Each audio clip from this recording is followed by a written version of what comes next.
Okay, men, clear the room. This one's for ladies only. We're going to talk about how intermittent fasting affects your period.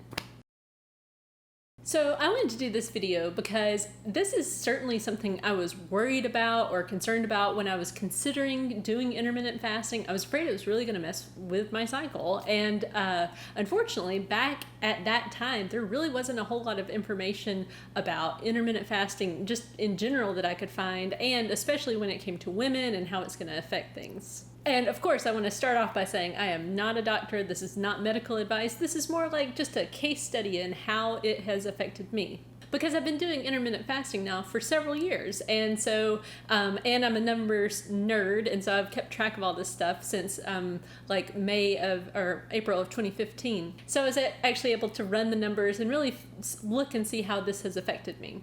And basically, it really hasn't. My cycle has averaged about 25 days long, with the lowest number being 21 days, and that was kind of an outlier. It was just a one-time deal, and the highest being 28, which isn't a big spread, and month over month, it's only ever varied by as much as 4 days, which to me is pretty regular and is certainly normal for me.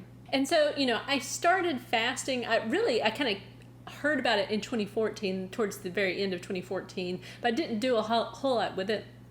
And so then in 2015, I was doing shorter fast.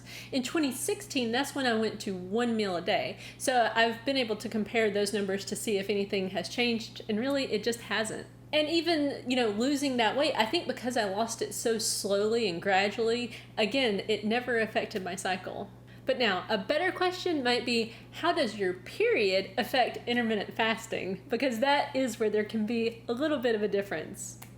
What I noticed, especially when I really started being consistent with intermittent fasting, because, for a while there I was kind of doing it, then I wasn't doing it.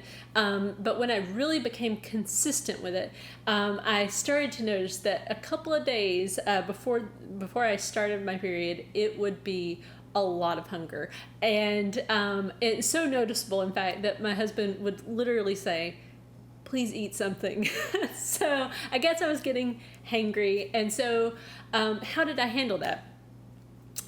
So what I decided to do, and this was a hard decision for me because I really love the idea of being super duper consistent, having clear rules and never violating them.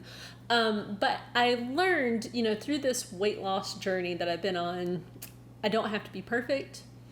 My perfectionist tendencies tend to be the thing that are my downfall when it comes to not sticking with something. So I decided to say, okay, when I really need the snack, and we basically called this my emergency chocolate, when I really needed it, I would do it.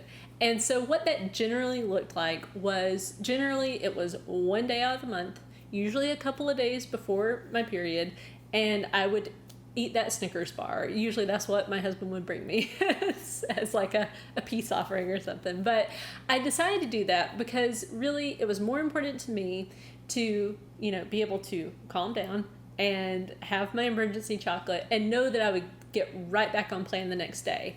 What I didn't do, I didn't take the whole period off, I allowed myself that one little snack. Usually, it was for 1 day, and it was one snack, a couple of days before. So that's what it looked like for me.